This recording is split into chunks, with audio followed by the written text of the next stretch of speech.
I'm doing 2.1.1, that's architecture of the CPU. So some of the key definitions, we have the CPU, which is the central processing unit, that's known as the brain of the computer. We also have the ALU, which is the arithmetic logic unit.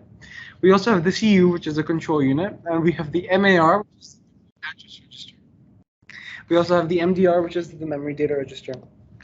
Now, when we're looking at the key functions, so first of all, even just defining the CPU, we know that the CPU is an integral part of the computer system.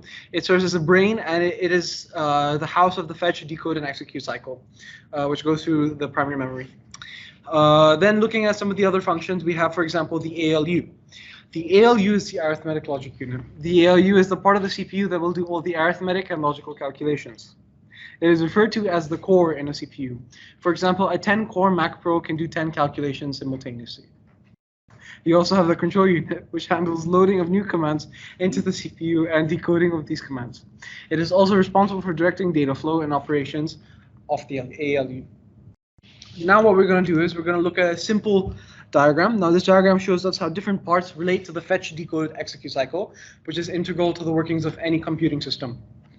So what we can see here is that the control unit is responsible for decoding instructions.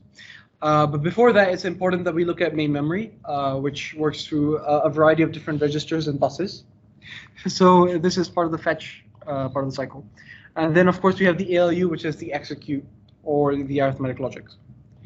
Then we have the CPU. This is an abstracted version, so removing some of the unnecessary details. And again, it just shows us how the different parts work together. This being the address bus, the data bus, which is responsible for taking the addresses of memories and desired programs. Now we're going to move on to the wrap.